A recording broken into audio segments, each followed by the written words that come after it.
Déjà. OK, donc c'est le temps des virus. Moi, je vais sortir mon petit curseur, qui est un sabre laser. OK. Pourquoi tu t'es pas capable, si tu le fais, là, pourquoi tu décomptes pas à l'autre qui est là? Qui est pas drôle. On est vendredi. Je sais qu'on est vendredi. Bon, ben Christian, tu vas passer à l'histoire avec ta blague. Pourquoi on fait cette formation sur les virus? Parce que ça concorde vraiment avec l'avènement des virus. Vous savez que c'est toujours à la fin automne, en tout cas la grippe, le rhume et les virus plus communs. Souvent vont faire leur arrivée à la fin de l'automne, début de l'hiver, et ils vont se continuer là, pas mal tout l'hiver, et d'habitude au printemps, il y a une atténuation. Mais là, on entre dans la période des virus. Okay? C'est important, dans le fond, de faire cette formation-là ou de faire un petit rafraîchissement parce que le but, ça va être comment on fait pour se prémunir de ces virus-là. Okay? Parce que vous savez qu'en ce moment, à cause de la période actuelle avec la COVID-19, le problème, c'est que là, les gens vont attraper le rhume, ils vont attraper la grippe, mais ils vont avoir peur d'avoir attrapé la COVID-19. Okay? Parce qu'il y a beaucoup de symptômes qui sont semblables. Donc, admettons, si vous mettez à avoir de la fièvre, vous mettez à avoir mal à la gorge, ça se pourrait que vous croyez que vous avez la COVID-19, mais en réalité, ça se pourrait que ça soit seulement une grippe. Quoique une grippe, ça peut être grave quand même, mais quand même peut-être potentiellement moins grave. Là. Bon, ça dépend de qui va l'attraper. Sauf que probablement que vous allez devoir rester chez vous, vous allez devoir aller vous faire tester, et là, ça peut occasionner beaucoup de stress. Hein? Je pense que si demain matin, vous vous réveillez avec la fièvre, vous allez peut-être vous dire « Ouais, là, vous allez peut-être être nerveux un petit peu, puis vous dire, ben là, j'ai peut-être attrapé la COVID, j'ai peur de la donner à quelqu'un d'autre, j'ai peur de la donner à une personne qui est vulnérable. Et tout ça peut amener beaucoup de stress, beaucoup d'anxiété. Okay? Donc, surtout si vous vivez avec des gens qui ont des problèmes de santé, admettons, et qui sont plus vulnérables, ça peut changer les choses. Donc, un virus, c'est quoi? En fait, c'est un mot qui vient du latin qui veut dire poison. Okay? Pourquoi ils sont aussi insidieux, donc dangereux? C'est qu'ils sont très petits, on ne les voit pas, on peut juste les voir au microscope. Les virus, on ne le sait pas. Il peut y avoir un virus en ce moment ici, là. Tu sais, je vais te tuer. Il n'est plus là. Je l'ai tué avec un désinfectant. Mais le virus peut être n'importe où. Donc, de là, l'importance de ne pas se mettre les mains dans le visage, pas se mettre les mains dans les endroits, les muqueuses. Donc, vous savez que vous êtes vulnérable au niveau des yeux, au niveau des oreilles, admettons, à l'intérieur des oreilles, la bouche, tous les endroits plus poreux, ce qu'on appelle les muqueuses. Donc, c'est plus dangereux. Alors, c'est pour ça qu'on vous dit souvent mettre du gel pour tuer si vous avez touché un virus. Donc, laver les mains également et mettre le masque parce que c'est certainement par là qu'on peut le plus attraper. Vu qu'on est constamment en train d'inspirer et expirer, bien, les virus peuvent, dans le fond, entrer par nos voies respiratoires. Okay? Il y en a probablement des millions, voire même des milliards sur la planète Terre. On ne sait pas combien il en existe. Il en existe des innombrables des sortes de virus. Donc, mais il y en a qui reviennent chaque année, comme le rhume, la grippe. Et là, la COVID-19, on espère qu'il ne va pas revenir chaque année, ou du moins, on espère qu'il ne va pas trop avoir des mutations. Hein? Ça, on ne le sait pas encore, il faudra avoir une boule de cristal. Bon, OK, vous savez que les virus ont besoin d'un hôte pour vivre. Ça veut dire qu'ils doivent vivre sur quelqu'un, ils doivent vivre sur un organisme vivant. OK? Si vous n'êtes pas là, le virus, il ne va pas survivre longtemps à l'extérieur de vous. Jean-Philippe, est-ce que tu pourrais fermer la porte, s'il te plaît? J'ai l'impression de parler fort, je ne voudrais pas incommoder les autres personnes qui ont des bureaux pas loin. Il n'y a personne. OK, parfait. Merci beaucoup. Alors, il a besoin de vivre dans un organisme vivant, le virus. Malheureusement, c'est ça, ils ont une durée de vie différente. Donc, par exemple, la COVID-19, là, OK, sur du papier, elle vit environ 24 heures. Sur du plastique, il vit environ 3 jours. Donc, par exemple, ceux qui ont des enfants ou qui passent Halloween en ce moment, donc ils vont le passer samedi soir, ce qu'on dit, c'est que essayez de, par exemple, acheter les bonbons à vos enfants pour qu'ils en mangent, là, puis ceux qui vont avoir été cherchés, là, mettez-les en quarantaine au moins 3 jours. Comme ça, si les bonbons sont contaminés, si c'est du papier, du carton ou du plastique, après 3 jours, le virus est mort. Il n'y a pas de danger. OK? Bon, c'est sûr que c'est vraiment pas tout le monde qui sait ça, là, mais c'est dommage parce que ça devrait être dit à grande échelle. C'est des mesures qui devraient être dites à grande échelle Mais malheureusement, tu sais, le temps, ça va vite, on ne sait pas tout, c'est pas tout le monde qui regarde les nouvelles. Bon, c'est ça. Alors, des fois, on est comme un petit peu pris, puis on ne sait pas trop. Là. Les informations vont tellement vite aussi avec la COVID-19 que une journée, on pense quelque chose, puis le lendemain, c'est plus la bonne affaire. Tu sais. Donc, des fois, les tests sont contradictoires, les informations. L'important, lavez-vous les mains, mettez-vous des masques, gardez la distance, puis ça, avec ça, on ne se trompe pas. OK? Donc, peu importe après ça, le reste, là, ça évoluera comme ça évoluera, c'est pas grave. T'sais, vous protégez vous-même, vous protégez les gens proches de vous, c'est ça l'important. Mais si tout le monde fait ça, ça va arrêter de se propager. Vous savez que les antibiotiques ne sont pas efficaces contre les virus, donc c'est vraiment le vaccin qui est efficace contre un virus. Et encore là, c'est pas toujours évident.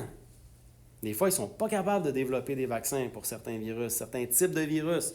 Par exemple, faites juste regarder le VIH-Sida. Hein? Le sida, là, ça fait combien de temps qu'ils cherchent un vaccin? Ça fait 40 ans qu'ils cherchent un vaccin. Ils n'en ont pas trouvé encore. Donc, contre ce type d'infection-là, ça ne vaut rien. Regardez les vaccins pour la grippe. Hein? Ils vont faire un vaccin pour la grippe une année, puis l'année d'après, c'est une nouvelle souche de grippe qui a muté. Hein? Donc, vous vous souvenez, le H1N1? Mais là, il y a le H1N2, le H1N3, le H1N4, puis là, il fait des mutations sans arrêt. Puis à un moment donné, c'est bien beau les vaccins, mais à chaque année, c'est comme un peu une loterie, là. T'sais, quand ils font un vaccin, ils choisissent les souches les plus communes. Ils font un vaccin avec ces souches-là, puis c'est comme jeter un coup de dé, dire, ben là, j'espère que ça va être efficace cette année. Fait que, cette année, le vaccin contre la grippe est très efficace. L'année prochaine, il va peut-être être moins efficace. Donc, c'est une question de probabilité. Mais le vaccin reste encore la meilleure protection quand même contre les virus. Les antibiotiques, pas vraiment. OK? Excuse, juste une chose. Vas-y, Christian. T'interrompre, là. Oui. Va écouter Météo Média. Vas-y. Et souvent, ils disent que les virus, ils prennent, je vais dire, une affaire voyage dans l'air. Tu sais, Oui. si mettons que dépendamment si c'est venteux ou quoi que ce soit, le vent peut les remonter par terre. Moi, j'ai vu ça sur... c'est Patrick de Bellefeuille qui a parlé de ça. Oui. Puis, est-ce vrai ou on peut-tu tenir compte? Parce que je comprends pas pour comment ça se fait que si vraiment que c'est si dangereux que ça, qu'ils ne nous font pas porter des masques dès qu'on sort de l'extérieur à cause du vent. Si le vent, à un moment donné, n'est pas, mettons, comment je pourrais te dire ça, ne propage pas le virus. Ben, Parce écoute, que là, on commence à avoir du froid. moi, ce que je veux te dire, là, c'est que le virus, OK, il va voyager dans des micro-gouttelettes. Là, on parle du COVID-19, OK? On parle pas parce que tous les virus peuvent avoir des profils différents. Mais mettons, si on parle du COVID-19, OK? Lui, là, il va se promener dans les micro-gouttelettes. Les micro-gouttelettes peuvent rester en suspension un certain temps. Mais dehors, il y a du vent, il y a des... Donc, tu sais, ils vont finir par tomber à terre, là. Puis, sur certaines surfaces, ils ne vivront pas longtemps non plus. Donc, c'est pour ça que le 2 mètres de distance est quand même assez intéressant, là. C'est certain que dans les endroits fermés, OK, où il y a une mauvaise ventilation, tout ça peut influencer à un moment donné le degré de dangerosité. Mais à l'extérieur, à cause du vent, à cause de les micro-gouttelettes vont rapidement être par terre, vont rapidement... Donc, ils ne vont pas voler indéfiniment dans les airs, là. Et non, ils ne vont pas non plus vivre indéfiniment dans la micro-gouttelette. Le virus doit voyager avec... En tout cas, celui de la COVID-19 doit voyager avec quelque chose. Il ne voyage pas tout seul. Okay? Il ne se déplace pas, là. Une fois qu'il est à quelque part, il reste là. Il ne bouge pas. Si la gouttelette elle bouge, le virus va bouger. Oui, Osvaldo? Il y a des gens qui ont travaillé au Libel, là-bas, dans la chambre là-bas. Là. Oui. C'était des entreprises assez grandes. Comment est-ce qu'ils ont poigné cette affaire-là? Bien, écoutez, il suffit d'une personne, admettons, qui est contaminée et qui, à un moment donné, oublie de se laver les mains, qui va contaminer une surface. Et là, si la proximité, il y a la proximité. Si le masque n'est pas bien mis, hein, les gens autour portent le masque comme ça, portent le masque tout croche, ou ils l'enlèvent souvent, ou ils toussent dans les mains, ils contaminent. Ça prend juste une micro-gouttelette, dans le fond. Donc, le problème, c'est ça, c'est que plus que tu es proche d'une personne qui est contaminée, plus que ta probabilité de chance de l'attraper va augmenter. C'est pas obligatoire. Mais tu sais, admettons que vous travaillez à un endroit, il fait super chaud, les gens ont chaud, là, ils toussent, là, à un moment donné, les ondes se contaminent, et là, vous ne vous lavez pas les mains, mettons, 2 fois par jour, vous oubliez de mettre du gel, à un moment donné, vous touchez un endroit contaminé et là, vous vous grattez l'œil. C'est fait. Vous venez de contaminer votre muqueuse et puis vous pouvez être contaminé. Tu sais, ça peut aller rapidement. C'est pour ça qu'il faut être vigilant. Puis les mains, pas, tu sais, pas jouer dans le nez, jouer dans les yeux, puis dans la bouche, puis se croquer les ongles. Puis... Mauvaise idée. OK? Donc, c'est vraiment comme ça que le virus voyage beaucoup. Les mains, il faut que ça soit propre.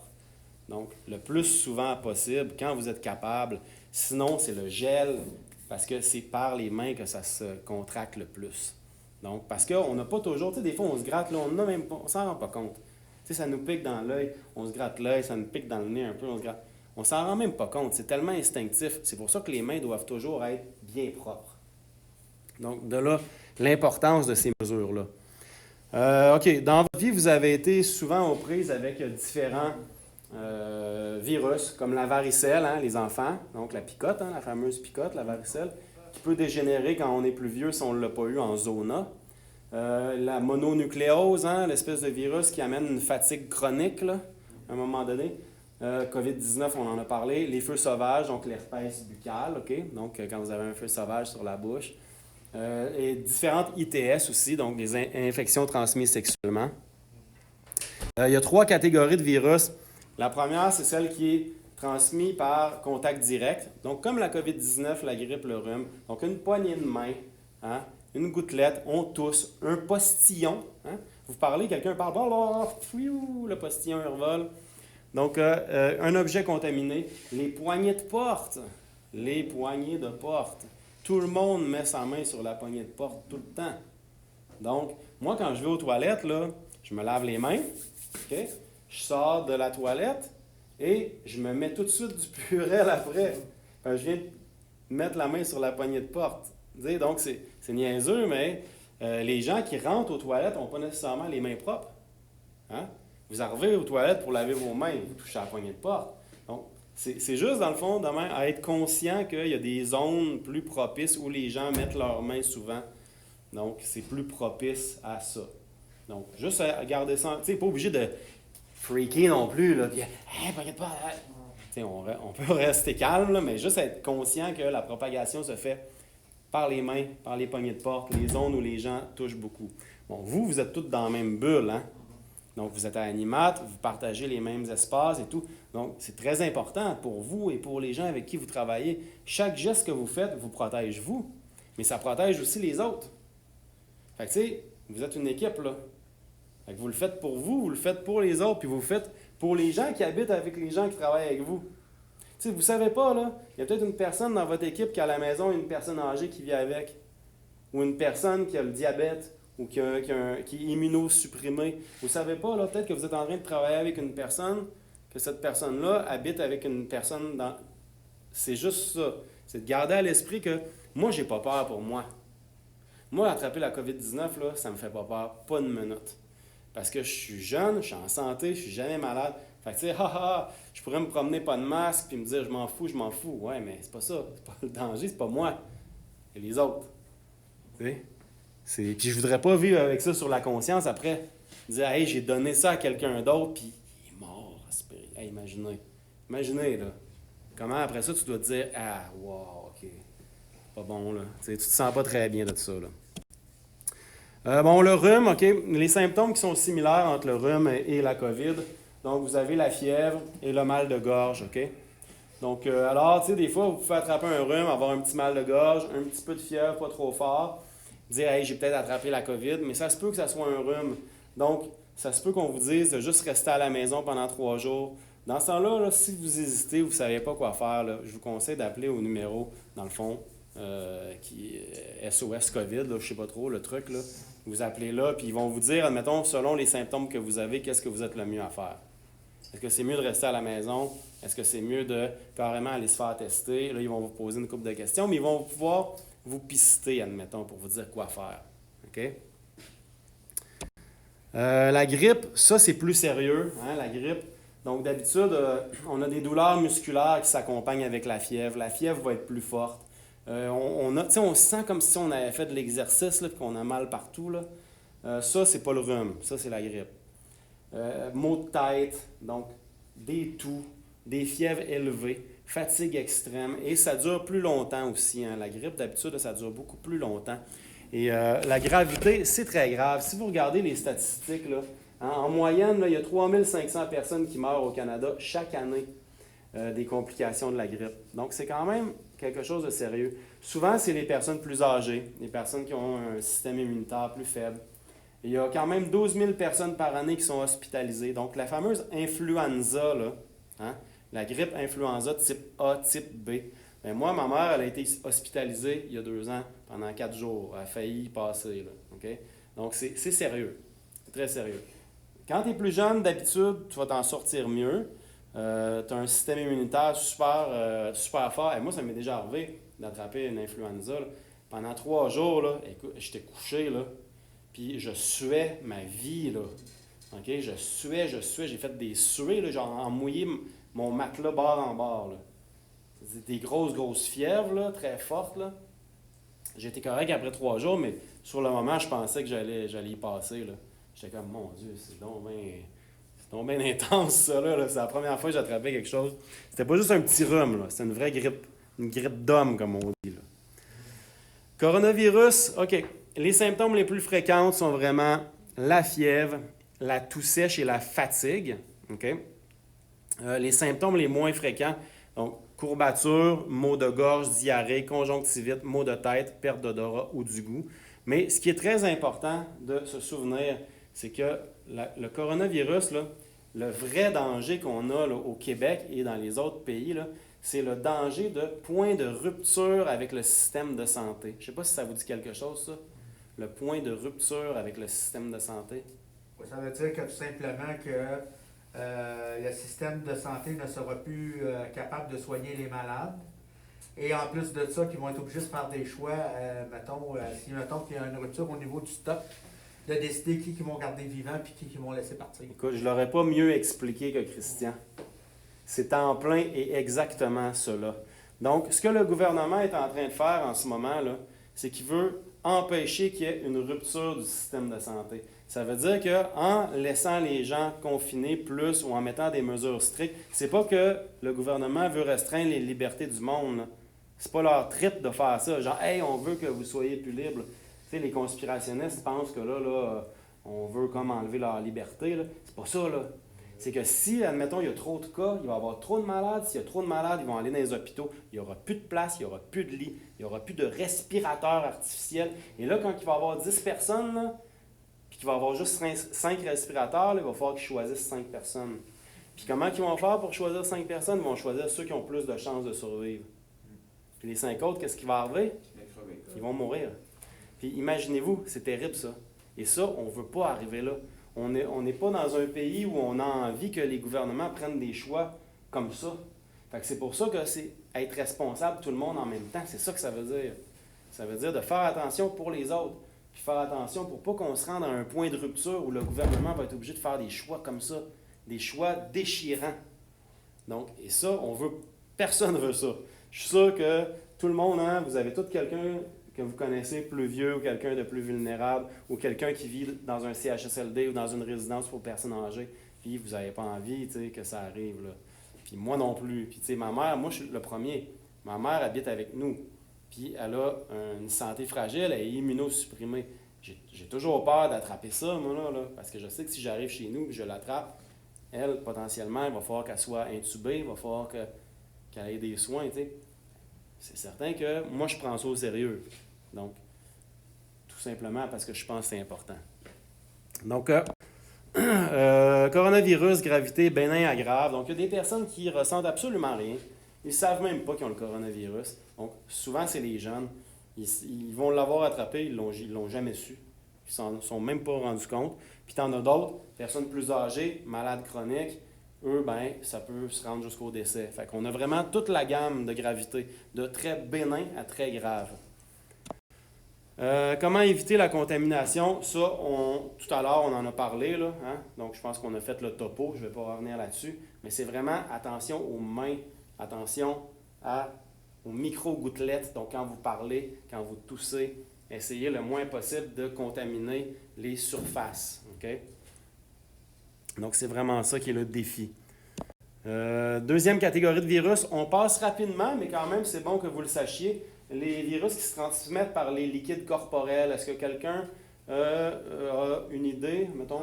Oui, comme hémophilie, comme le sang, Oui, avec le sang, avec le sperme. Donc, on parle des ITS, on parle aussi de tout ce qui est hépatite, hein? Le foie, hépatite B, hépatite C. Donc, ce sont des virus qui vont se transmettre vraiment par les liquides corporels. Donc, alors, ce qui est très important, quand vous travaillez justement dans une industrie où potentiellement on peut être coupé.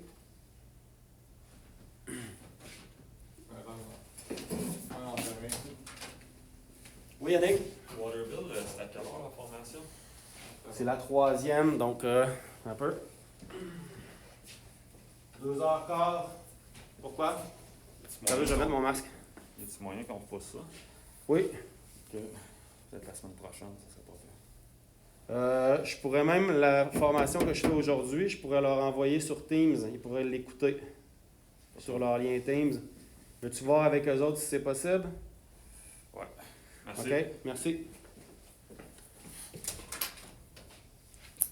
Donc, le VIH, les hépatites, dans le fond, comme tu disais tout à l'heure, tout ce qui a rapport avec le sang, les autres ITS, OK? Donc ça, il faut vraiment avoir un contact avec le fluide. Donc, admettons, quelqu'un se coupe, laisse tomber du sang quelque part, vous avez une plaie déjà ouverte ou quelque chose, le sang tombe sur votre plaie et là, la contamination peut se faire comme ça, OK? Donc, alors c'est important. Même chose si vous avez des relations sexuelles non protégées avec des personnes qui sont atteintes de l'hépatite, du sida ou de d'autres maladies ITS. Malheureusement, mais ça se pourrait que vous la contractiez. Okay? Donc, il y en a qui sont très graves, il y en a qui sont moins graves, il y en a qui peuvent causer, on peut devenir stérile, on peut avoir des maladies du foie, donc comme les hépatites. Hein?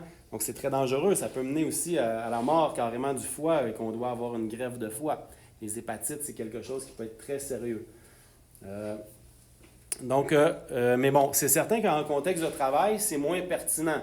C'est rare que vous allez avoir des contacts très, très étroits avec quelqu'un au travail, là. Mais l'important, c'est surtout les blessures quand vous vous coupez. Juste faire attention, hein, quand vous vous coupez peut-être, là, allez bien désinfecter la surface où le sang est tombé peut-être, mettre ensuite un pansement ou un gant pour éviter là, de contaminer. Surtout si on se sait déjà qu'on a une maladie. Mettons quelqu'un qui sait qu'il y aurait une hépatite ou quelque chose comme ça, faire attention, pas faire exprès pour mettre les autres à risque aussi. Là. Donc, mais c'est certain que moi, quand je vois du sang sur un milieu de travail, tout de suite, je me recule, là, puis j'essaie de m'arranger pour que ça soit nettoyé, puis que, on ne sait pas à qui on a affaire. Là. La personne à côté de vous qui s'est coupée, vous ne savez pas, là, est-ce qu'elle a une maladie, est-ce qu'elle a quelque chose. Donc, pas prendre de chance. Donc, OK, là, les hépatites, donc voilà, ça, c'est vraiment là, les complications. Le VIH, même chose. Hein. Vous savez que le VIH, là, c'est pas le sida, c'est pas le VIH comme tel qui va tuer la personne ou va la rendre malade. C'est l'absence de système immunitaire. Donc, le VIH va s'attaquer au système immunitaire, il le met à terre. Et là, c'est les autres maladies ou les autres virus qui, après, vont pouvoir entrer et vont pouvoir, dans le fond, venir à bout de vous parce que vous êtes incapable de vous défendre. Il y a des traitements qui ne sont pas, qui n'enlèvent pas le virus, qui ne tuent pas le virus, mais qui le ralentissent au minimum. Donc, tout ce qui est trithérapie et tout ça, là, donc les thérapies qui, même je pense qu'il y a des thérapies plus évoluées, là, je ne suis pas un spécialiste là-dedans, mais une personne aux prises avec le VIH peut vivre presque aussi longtemps qu'une personne normale qui n'a pas le VIH, avec des effets secondaires, bien sûr, liés aux médicaments. Et ça présuppose aussi le fait que vous allez prendre des médicaments beaucoup. OK? Donc, comment ne pas s'infecter? Ça, on en a parlé. Bon, bien sûr, faire attention au sang, donc mettre des préservatifs en cas de relations sexuelles. Donc, les tatouages et tout. Je ne sais pas s'il y a des amateurs de tatouages ici. Mais c'est ça. Vous assurez que la personne qui fait les tatouages a une certification. Hein, parce que moi, quand je me fais faire un tatouage, par exemple, j'en ai plusieurs, là, je m'assure que la personne a une fiche et qu'elle est certifiée, là, qu'elle a comme Pour être un tatoueur, à cette heure, tu dois répondre à des formations. Et à chaque fois que tu prends une aiguille, tu la mets dans une boîte biohazard, là, en déchets, comment ils appellent ça, là, les déchets biologiques, déchets biologiques. Donc, vous savez, l'espèce de croix, là, hein, Un peu comme si on faisait des vaccins, des affaires comme ça. Exactement. Donc, à chaque fois où les personnes, admettons, qui se piquent pour l'insuline, les diabétiques, prennent les aiguilles, mettent ça dans une boîte spéciale. Donc, c'est vraiment, après ça, ils vont porter ça et c'est détruit. Hein. Ce sont des déchets qui sont complètement détruits. Moi, je connais ça, je suis diabétique. Comment? Je suis diabétique. Est-ce que tu es immunosupprimé? Non. Non? OK. Donc, tu ne te piques pas avec de l'insuline? Non. Ouais, bon, mais au moins, là, à ce niveau-là, c'est correct. Là. Je te souhaite de ne pas te rendre jusque-là. Donc, je souhaite que tu puisses maîtriser la chose et puis que tu ne te rendes pas jusqu'à à l'insuline. Donc, la troisième catégorie, donc là, ça, c'est les catégories qu'on va attraper souvent dans la nourriture ou avec les mains. Tu sais, tout ce qui est les trucs alimentaires, là, quand on mange quelque chose puis que là, on se met à avoir mal au ventre puis qu'on est malade comme des, comme des chiens pendant 3 jours. Là. Donc, parce qu'on a attrapé, dans le fond, un virus, donc la gastroentérite, la gastro. Souvent, ça, c'est des virus qui sont explosifs. Là. Ça va être 1 à 3 jours, OK? Mais 1 à 3 jours solides. Hein? Du genre, vous êtes sur le bol de toilette, là, puis il ne faut pas trop aller trop loin. Il ne faut pas aller trop loin. Là.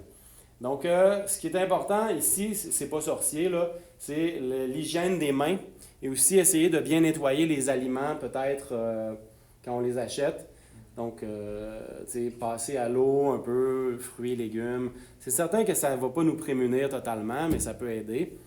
Sauf que ce sont quand même des virus. Donc, la gastroentérite est une infection du système digestif. Et encore une fois, l'hygiène des mains est à la base de la prévention. L'hygiène des mains et le nettoyage des aliments. Donc, et c'est ça. Est-ce qu'il y en a ici qui ont déjà été aux prises avec une gastro? Moi, ça m'est déjà arrivé, une gastroentérite. J'avais mangé une pizza à Montréal.